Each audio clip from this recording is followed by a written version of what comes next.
High views, నేను తెలంగాణకు సంబంధించి మేజర్ కంటెంట్ ఖచ్చితంగా వీడియో ఇస్తానని చెప్పుకున్నాను. ఇదిగో ఇప్పుడు అది నాకు తెలిసి ఏ తెలుగు మీడియా కూడా ఇంత చిన్న వీడియోలో ఇంత పెద్ద కంటెంట్ ఎవరు.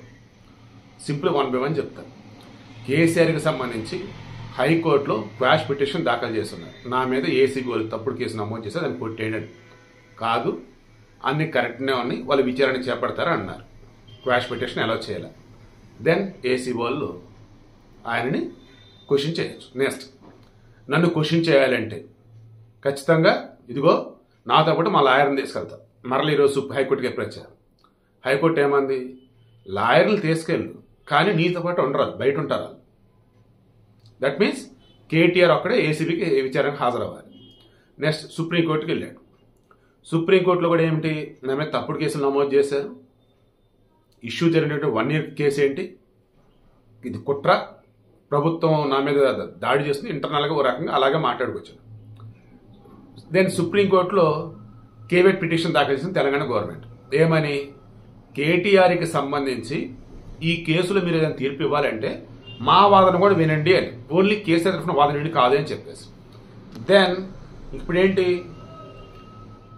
దిగువ కోర్టులో నుంచి పైన సుప్రీంకోర్టు వరకు అన్నప్పుడు 3 పాయింట్లు కరెక్ట్గా మనం చెక్ చేస్తే అడ్డంగా దొరికిపోయాడు కేటీఆర్ అనుకుంటాం.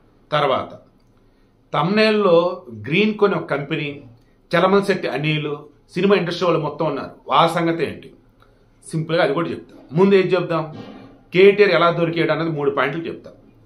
అగ్రిమెంట్ జరిగింది ఏది, ఈ ఫార్ములా రేసుకు సంబంధించేసి అక్టోబర్ 30, 2023.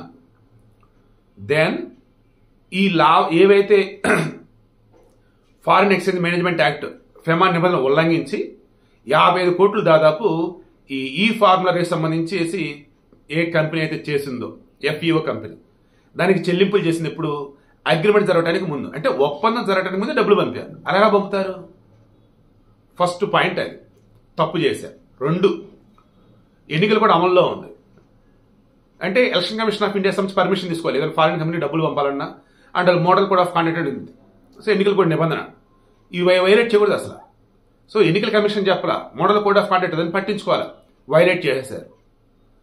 3, ఫారిన్ కంపెనీకి డబ్బులు పంపాలన్నప్పుడు వీళ్ళు బ్రిటన్ పౌండ్లు పంపారు. బ్రిటన్ కంపెనీ అది, లండన్ పౌండ్లు పంపారు వాళ్ళ కరెన్సీ కాబట్టి.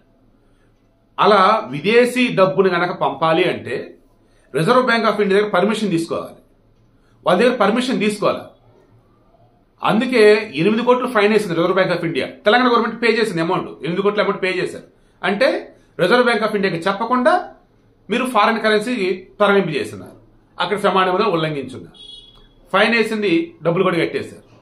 ఇక అన్నిటికీ కొంచెం అత్యంత కీలకమైనది, ఒక విదేశీ కంపెనీకి డబ్బులు పంపాలన్నప్పుడు ఆర్థిక శాఖ అనుమతి తీసుకోవాలి. ఆ రాష్ట్రం సంబంధించి ఆర్థిక మంత్రిత్వ శాఖ అనుమతి అండ్ మంత్రిమండలి భేటీలో ఉంచాలన్నమాట. సో ఆర్థిక శాఖ అనుమతి తీసుకోవడంతో పాటు మంత్రిమండలి భేటీలో దాన్ని ఆమోదించాలి. సో ఇది చేయాల.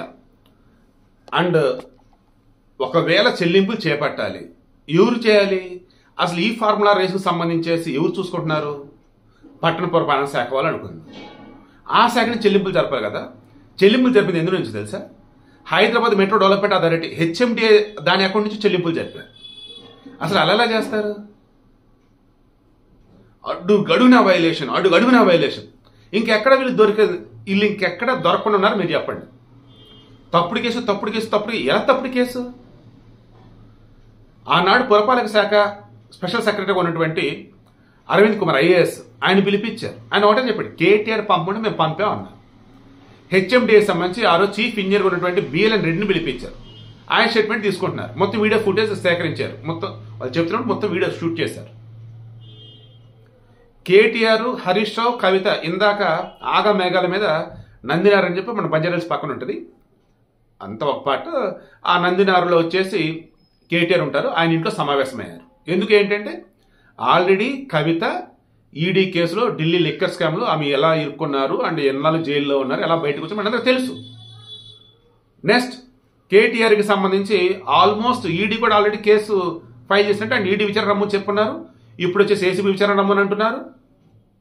అన్ని క్లారిటీగా ఉన్నాయి. ఇంక ఇప్పుడు ఈ మూమెంట్లో ఏం చేయాలి ఏంటి అన్నప్పుడు కేసీఆర్ అయితే చేతులు ఎత్తేసాడు, చాలరా బాబు మీరు చేసిన దానివల్ల నేను ఫామ్ హౌస్ పరిమితం అవుతున్నా, పార్టీని మీరే కాపాడుకోండి, మీరే చూసుకోండి అని. నేను కేటీఆర్ ఎవరు అన్నారండి, హరీష్ రావు, తెలంగాణ ప్రజానికం కష్టాల్లో ఉంటే రాహుల్ గాంధీ ఏం చేస్తున్నాడు, ఇక్కడ అధికారంలో ఉంది కాంగ్రెస్ పార్టీ కాబట్టి రాహుల్ గాంధీని అన్నారు. ప్రతిపక్షం పార్టీ వాళ్ళకి సంబంధించి 10 సంవత్సరాలు ముఖ్యమంత్రి చేసినటువంటి కేసీఆర్ ఎక్కడండి, ఫామ్ హౌస్లో హ్యాపీగా రెస్ట్ తీసుకుంటున్నాడు. మరి తెలంగాణ ప్రజానికం కష్టాల్లో ఉంటే తెలంగాణ పిత్త అంటారు కదా, ఏమయ్యాడు మరి ఆయన? నేను ఓడిపోతే ఏముందిరా బాయ్, బరాబర్ వెళ్ళి ఫామ్ హౌస్లో రెస్ట్ తీసుకుంటా అన్నాడు, మాట నిలబడ్డాడు మాట మీద. సో తెలంగాణ ప్రజలు ఇప్పుడు ఒకసారి ఆలోచించుకోవాలి. అధికారంలో ఉన్నటువంటి 10 సంవత్సరాల పాటు కేసీఆర్ కావచ్చు, ఆయన టీం కావచ్చు, వాళ్ళ కొడుకు కావచ్చు, వీళ్ళంతా ఏం చేశారు. సో పాయింట్కి వస్తున్నాం. ఇప్పుడు కేటీఆర్ వచ్చేసి ప్రతి కోర్టులో కూడా ఆయన చెప్తున్నది ఏదైతుందో జడ్జిలు వచ్చేసి చూసి ఇదేంటయ్యా క్లియర్గా ఆడాగా ఏసీబోలు మొత్తం సబ్మిట్ చేస్తున్నారు కదా, ఎక్కడ వైలేషన్ జరిగింది అండ్ ఏ రకంగా తరలింపు చేసింది, ఆర్బీఐ వచ్చేసి పెనాల్టీ ఎందుకు వేసింది, మీరు ఎందుకు కట్టారు, మొత్తం ఉన్నాయి కదా. అండ్ అన్నిటికి మించి ఈ ఫార్ములా రేసుకు సంబంధించి తెలంగాణ గవర్నమెంట్ సంబంధించేసి ఒప్పందం జరిగింది ఎప్పుడైతే ఉందో దానికి ముందే చెల్లింపులు జరుగున్నాయి.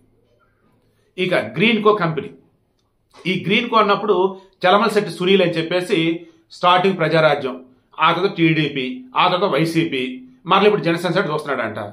అనకూడదు కానీ ఏ పార్టీ తరఫున పోటీ చేస్తాడో ఆ పార్టీ ఓడిపోయింది, అటువంటి క్రెడిబిలిటీ ఉంది ఈయనకి.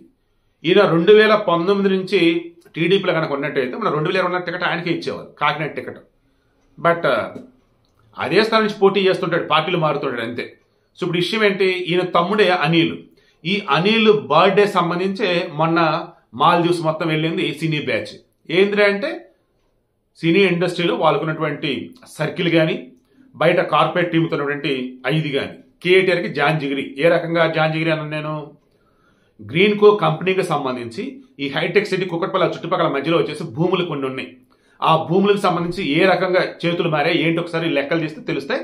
ఇది వెనకాల పెట్టినటువంటి ఆర్టికల్ మీరు చూడొచ్చు రఫ్గా. ఇప్పుడు నేను ఈ ఫార్ములా కే రాసుకు సంబంధించి కదా నేను చెప్పాలి. సో ఈ ఫార్ములా రేసుకు సంబంధించి ఈ గ్రీన్ కో వాళ్ళకి ఇంకొన్ని కంపెనీస్ ఉన్నాయి, వీళ్ళు వచ్చి గ్రీన్ ఎనర్జీ టైప్ అన్నట్టు. ఈ గ్రీన్ కో వాళ్ళకి సబ్సిడరీ కొన్ని కంపెనీస్ ఉన్నాయి కదా, అందులో వన్ ఆఫ్ ద కంపెనీ చేత ఈ ఫార్ములా రేస్ సంబంధించి స్పాన్సర్షిప్ గా ఉన్నారు. ఓకే, చాలా మంది స్పాన్సర్ ఉన్నారు, అలా వన్ ఆఫ్ ద స్పాన్సర్ అన్నట్టు ఉన్నారు. ఫస్ట్ ఈ ఫార్ములా రేస్ జరిగినప్పుడు డబ్బులు ఖర్చు పెట్టారు. ఓకే, దెన్ సెకండ్ టైం వచ్చేసరికి మన వల్ల కాదు అబ్బాయి, మనం ఖర్చు పెట్టలేము, దానివల్ల ఉపయోగం ఏమి లేదులే అని అన్నారు. మరి డబ్బులు ఎలాగా, అరౌండ్ 200 కోట్లు దాదాపు అక్కడ స్పాన్సర్షిప్ అవసరం అయ్యేటట్టు ఉంది. ఆ 200 కోట్లు తెలంగాణ గవర్నమెంట్ చెల్లించేటట్టు.